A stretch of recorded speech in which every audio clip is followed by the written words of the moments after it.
Hello बच्चा party लोग, कैसे हैं आप लोग। उम्मीद करते हैं बहुत अच्छे होंगे और मन लगा के अपना पढ़ाई कर रहे होंगे। तो आपके जानकारी के लिए बता दूं, अगर आपने क्लास 12th में कुछ नहीं पढ़ा तो मैंने आपके लिए 30 डे का सीरीज लेकर आई हूं, जिसके अंतर्गत आपके चैप्टर के जितने भी इंपॉर्टेंट टॉपिक है चैप्टर वाइज कवर कराया जाता है। तो आज डे 5 है और डे 5 में हम लोग समझने वाले हैं कि जैन धर्म होता क्या है।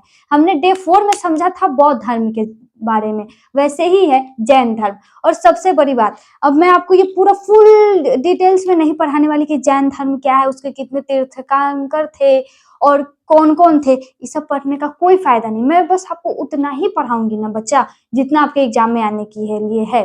एक्स्ट्रा ओवर कुछ लोड नहीं लेना, क्योंकि 30 दिन में और 30 डे के लिए मैं यही पढ़ा रही हूँ जो आपके एग्जाम में आना है। अगर इतना ठोक के बोलूँ तो जरूर कोई बात होगी। तो अगर आप चैनल पर नए हैं तो अभी कभी सब्सक्राइब कर ले, ताकि सबसे पहले वीडियो आप तक पहुंच पाए।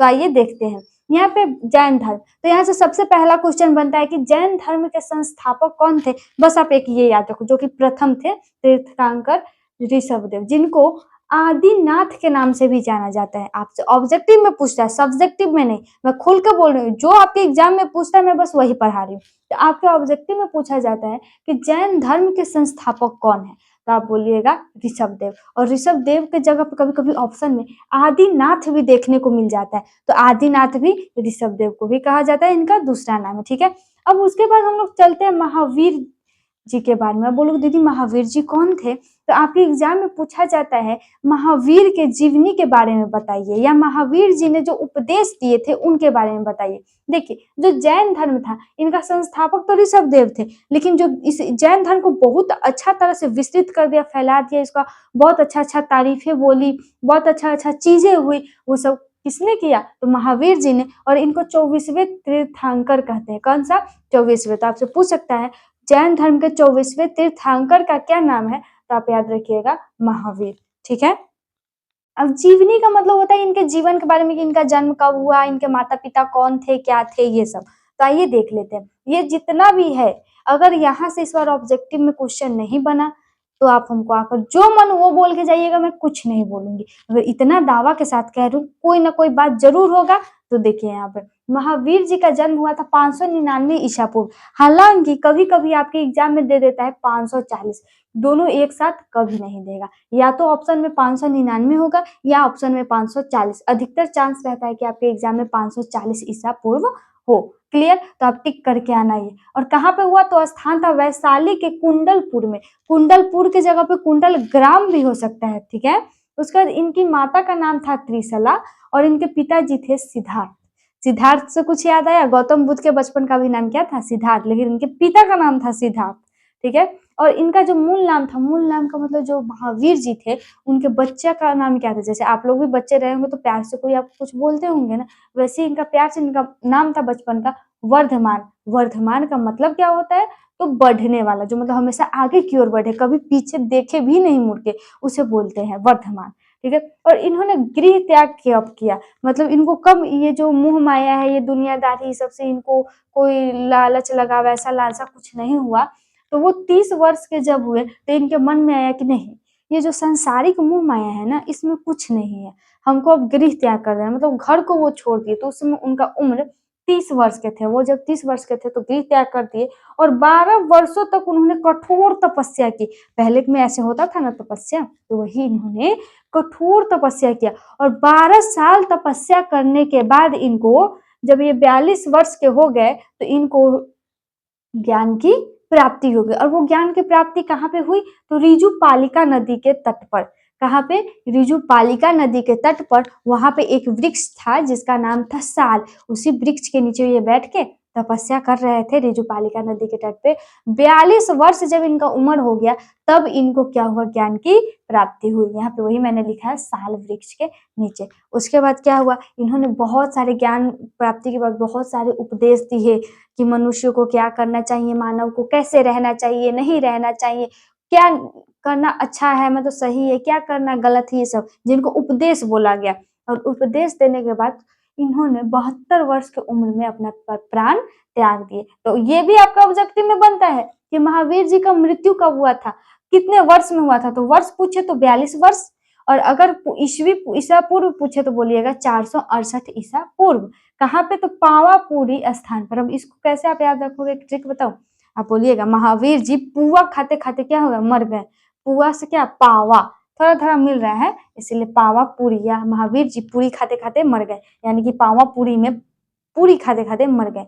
कब? तो 468 ईसा पूर्व। तो होप करती हूँ इनकी जीवनी आपको समझ में आ गया। और एक बात और, आपके एग्जाम में लिखना है तो आप ब्लू और ब्लैक दोनों पेन का यूज कर सकते हैं। अभी तक बच्चे इतने कंफ्यूज रहते हैं ना कि या तो पूरा ब्लैक से लिख कर आ जाएंगे या तो पूरा ब्लू से लिख कर आएंगे। नहीं, आप सेम मैंने ये जो ऐसे लिखा है ना, आप सेम ऐसे लिख कर आना। उसका जो हेड मेन टॉपिक रहेगा उसको आप ब्लैक से लिखना ताकि वो हाईलाइट हो गए ऊपरे, और उसके बाद जो होगा वो आप ब्लू से लिखेगा। तो अब हम लोग देख लेते हैं महावीर जी ने जो उपदेश दिए थे वो, क्योंकि आपके एग्जाम में पूछता है 5 नंबर में, और इस बार भी यही पूछेगा।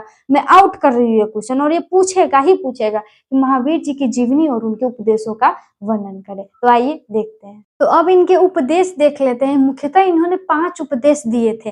कौन कौन थे वो देखिए। पहला था अहिंसा, दूसरा था सत्य, तीसरा था आस्तेय, चौथा था अपरिग्रह, और 5वां था ब्रह्मचर्य। तो आप ध्यान से देखो तो इसमें 3 कैसे याद रखोगे? तो ये भी अ से शुरू, ये भी अ से शुरू, यानी कि 3 ऐसे शब्द है जो आपके अ से शुरू है। अब बाकी 2 याद रखिएगा, अस्तेय और ब्रह्मचर्य। क्या? अहिंसा, सत्य, अस्तेय, अपरिग्रह, ब्रह्मचर्य। आपका ये 5 नंबर में, ये 2 नंबर में भी नहीं पूछता है, डायरेक्ट पूछता है 5 नंबर में। पूछेगा महावीर के उपदेशों का वर्णन करें, तो सेम आप ऐसे ही लिख कर आइएगा। अगर 5 नंबर का है तो 5 से अधिक टॉपिक आप लिख सकते हो, लेकिन 5 से कम लिखिएगा तो आपका नंबर कट सकता है। तो देखिए, सबसे पहला अहिंसा। इनके उपदेश में कहा गया था कि आपको सबसे पहले सभी जीवों के प्रति प्रेम भाव से रहना चाहिए, अहिंसा से रहना चाहिए, हिंसात्मक नहीं होना चाहिए। हिंसात्मक का मतलब होता है लड़ाई झगड़ा मारपीट, ये सब नहीं करना चाहिए। वहीं यहाँ लिखा है सभी जीवों के प्रति मन वचन और कर्म से कोई हिंसा ना हो। हिंसा का मतलब कोई भी, जैसे हुआ ना कि उसके चेहरे पे जाके अच्छा बन जाना, पीठ पीछे उसकी बुराइयां करना, ऐसा कुछ नहीं। उनका कहना था कि जितने भी जीव हैं, मतलब जितने भी लोग हैं, जानवर है, जो भी है, सबके प्रति आपके मन में, वचन में, कर्म में, सब में एकदम अहिंसा होना चाहिए, हिंसा नहीं होना चाहिए। दूसरा है सत्य। सत्य मतलब है कि आपको हमेशा सत्य बोलना चाहिए। आप परिणाम का अथी मत देखिए कि अगर अभी हम सत्य बोल देंगे तो फिर हमको कुछ प्रॉब्लम हो जाएगा, दिक्कत हो जाएगा, नहीं। इनका कहना था जो सच्चाई है, जो सत्य है, आप वही बोलिए। आप सत्य बोलिएगा तो ज्यादा दिक्कत नहीं होगी। वही इन्होंने कहा कि हमेशा सत्य बोलना, क्योंकि सत्य ही ईश्वर और भक्ति है। इनका कहना है कि अगर आप सत्य बोल रहे हैं तो वही आपके लिए क्या है? ईश्वर है। सच्चाई ही आपके लिए ईश्वर है, वही आपके लिए क्या है? भक्ति है। अब आप जाते भगवान के सामने अगरबत्ती दिखा दी और दूसरे लोग के सामने जाकर झूठ बोल रहे हैं, उसको फंसा रहे हैं, कुछ कर रहे हैं, तो ये आपके लिए ईश्वर नहीं, इससे आपका भगवान भी खुश नहीं होने वाले हैं। आपको हमेशा सच्चाई वाला रास्ता पे चलना है, हमेशा सच बोलना है, क्योंकि सच बोलने से सत्य ही ईश्वर है। आपसे ऑब्जेक्टिव में पूछता है कि कौन ईश्वर है, ऑप्शन में आपका सत्य दिया रहेगा, तो आपको टिक करके आना है क्या? कि सत्य ही ईश्वर है। क्लियर? तीसरा देख लेते अस्तेय। अस्तेय का मतलब होता है क्या? बिना अनुमति के किसी के वस्तु को नहीं छूना। कितने बच्चों में अभी भी ये आती है खराबी कि किसी का वस्तु देखे तो उससे बिना पूछे उसका वस्तु उठा लेना, ले लेना, छू लेना या तोड़ देना, ऐसा कुछ। तो वो नहीं करना चाहिए। ये किसने कहा था? महावीर जी ने अपने उपदेश के दौरान बताए थे कि बिना अनुमति के किसी की भी वस्तु को नहीं लेना चाहिए और ना ही लालच करना चाहिए। कितने के मन में हो लालच समा जाता है किसी का वस्तु देख करके, क्यों ना उस वस्तु को हम चुरा ले। चुराने से क्या होगा कि वो वस्तु मेरा हो जाएगा। लेकिन इन्होंने साफ साफ कहा है कि बिना अनुमति के, यानी कि बिना उस जिसका सामान है, जिसका वस्तु है, उससे बिना पूछे उस वस्तु को ना लेना चाहिए, ना छूना चाहिए, कुछ नहीं करना चाहिए, ना लालच करना चाहिए। उसके बाद देखिए चौथा है अपरिग्रह। अपरिग्रह का मतलब है कि सांसारिक वस्तुओं और इच्छाओं का मुंह त्यागना। इनका कहना है कि आप लोग क्या है, आप लोग संसार के मुंह में उलझे हुए हैं, जबकि संसार के मुंह में कुछ नहीं रखा है। आप जितना लालच कीजिएगा ना, आपको और वो लालच की तरफ ले जाएगा। उदाहरण के लिए इन्होंने बताया था, जैसे कि आपको कोई वस्तु बहुत प्यारा है, जब वो वस्तु आपको मिल जाता है तो आप इच्छा करते हो क्या कि उस वस्तु से भी अच्छा वस्तु आपको मिले। तो ये क्या है? आपके अंदर की जो लालच है वो है, इच्छा है वो है। तो इन्होंने साफ साफ कहा था कि जो भी संसारिक वस्तु, मतलब इस संसारिक वस्तु है, उस सबसे जो आपको मोह है, जो लालच है, जो इच्छा उत्पन्न होती है, उसको त्यागिए। उसको त्यागने में ही आपकी क्या है? भलाई है। उसके बाद इन्होंने बताया क्या, ब्रह्मचर्य। ब्रह्मचर्य का मतलब हुआ कि इंद्रियों और विचारों पर पूर्ण समन्वय रखना, यानी कि आपका जो विचार है कभी भी नकारात्मक कुछ नहीं सोचना, हमेशा सकारात्मक सोचना, इसीलिए उसको बोलते हैं क्या, ब्रह्मचर्य। तो होप करती हूँ इनके जो 5 मुख्य उपदेश है आपको समझ में आया होगा। अब एक दो और है जिनको अभी शामिल इनके उपदेश में नहीं किया गया है, लेकिन ये उन्हीं के द्वारा कहा गया है, तो ये आप एक्स्ट्रा में जरूर लिख कर आना। पहला क्या, सम्यक दर्शन, ज्ञान और चरित्र। इनका मानना था क्या कि सही विश्वास रखोगे, सही सही ज्ञान कहीं से लोगे और तुम्हारा आचरण अगर सही होगा तो तुम्हारा मोक्ष मोक्ष जो होता है, मोक्ष का मार्ग वही है। इनका मुख्य रूप से कहना था कि आप सही सही ज्ञान ले रहे हैं, अगर आपका सही चरित्र है, आचरण है, व्यवहार है, अगर आपको किसी में सही से विश्वास है, सही व्यक्ति में, तो यही आपके मोक्ष का क्या है, मार्ग है। उसके बाद है क्षमा। इन्होंने कहा कि आप क्षमा करना सीखिए। अगर कोई आपके साथ गलत भी कर दे तो, या आप उसके साथ गलत कर दो, तो ऐसा नहीं है कि आप क्षमा ना मांगो। अगर आप क्षमा मांगने लायक आपने कार्य किया है तो आप उससे जरूर क्षमा मांगो। यही कहा था कि सभी जीवों में मैत्री भावना रखना, यानी कि जितने भी संसार में जीव है सबके साथ दोस्ती का, मित्र का भावना रखना, अपने का भावना रखना, और क्षमा करने का और क्षमा मांगने का भी हैसियत रखना। इनका कहने का मतलब है अगर कोई आपसे क्षमा मांग रहा है तो आप इतने बनो अच्छे कि आप उसको क्षमा करो, भले वो कितना भी बड़ा गलती किया हो। अगर आप में गलती है तो आप उससे क्षमा मांगो। तो यही महावीर जी के उपदेश थे और जैन धर्म से यही आपके एग्जाम में आता है, सब्जेक्टिव में, इससे बाहर नहीं आएगा। अब वो एक लास्ट टॉपिक बच गया है, वो देख लेते हैं। तो अब देख लेते हैं हम लोग सूफीवाद। आपके एग्जाम में आता है कि सूफीवाद से आप क्या समझते हैं, ये सूफीवाद का वर्णन करें। ये आपके सब्जेक्टिव में 2 नंबर में आता है और ऑब्जेक्टिव में आता है कि सूफीवाद का उत्पन्न कब हुआ, ये सूफीवाद का क्या अर्थ है, ये सूफीवाद को इस्लामिक ग्रंथ में क्या कहा जाता है, वो तो ये समझते हैं। सबसे पहले समझिए सूफीवाद क्या है। तो इस पे अभी तक पूरा सही से निष्कर्ष नहीं निकल पाया है कि आखिरकार सूफीवाद का अर्थ होता क्या है। यहाँ पे लिखा है कि सूफीवाद 19वीं शताब्दी में मुद्रित एक अंग्रेजी शब्द है।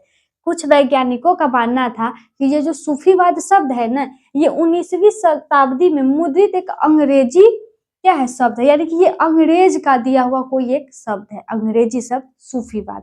लेकिन कुछ विद्वानों के अनुसार कुछ और जो है उन्होंने बोला नहीं, सूफीवाद अंग्रेजों का जैसा शब्द लग ही नहीं रहा है। ये तो ऐसा लग रहा है ना कि ये सूफ से निकला है, जिसका अर्थ होता है ऊन। क्या होता है, ऊन। जो सूफीवाद के जो सूफ लोग थे वे लोग ऊनी कपड़ा पहनते थे, इसीलिए उन्हीं के सूफवाद के जो लोग थे उन्हीं के नाम से ये निकला है क्या, सूफीवाद, उन्हीं से रिलेटेड है, जिसका अर्थ होता है ऊन, जो क्या सूफी लोग पहनते थे ऊनी कपड़ा। ठीक है, कुछ विद्वानों का मानना था। तो कुछ विद्वान कहने लगे नहीं, ऐसा नहीं हो सकता। कुछ विद्वानों का मानना था कि ये जो सूफीवाद शब्द है ना, ये सफा से निकला है, जिसका अर्थ होता है साफ, यानी कि जो लोग है वो लोग बहुत सफाई से रहते थे, इसीलिए वहां के लोगों के लिए पड़ गया नाम क्या, सूफीवाद। तो कुछ विद्वानों का मानना था कि इसका उत्पत्ति कहाँ से हुआ है, सफा से हुआ है, जिसका अर्थ क्या होता है, साफ। अब आपके एग्जाम में पूछेगा कैसे ऑब्जेक्टिव, तो आपके एग्जाम में पूछता है कि सूफ का अर्थ क्या होता है, तो आपको याद रखना पड़ेगा क्या, ऊन। या आपसे पूछेगा सफा का अर्थ क्या होता है, तो आपको याद रखना पड़ेगा साफ सुथरा, जो होता है ना, स्वच्छ, क्लीन, उसे बोलते हैं।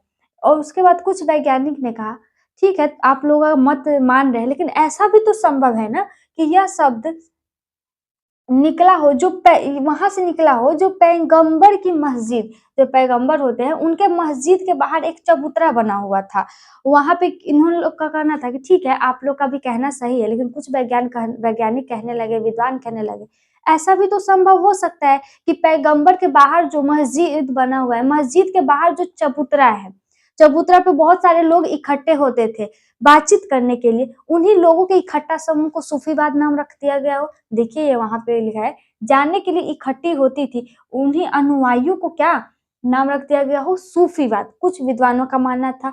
तो उसके बाद कहा कि छोड़ो ये सब, उसके बाद आया क्या कि सूफीवाद के लिए इस्लामिक ग्रंथ यानी कि जो मुस्लिम लोग का, मुस्लिम धर्म का जो किताबें होती है, उन किताबों में जो सूफीवाद शब्द है उसका शब्द मिला क्या, तस्तवुफ शब्द का इस्तेमाल किया जाता है। तो आपके एग्जाम में पूछा जाएगा कि सूफीवाद के लिए इस्लामिक ग्रंथ में किस शब्द का उपयोग होता है, तो आपको याद रखना पड़ेगा तस्तवुफ।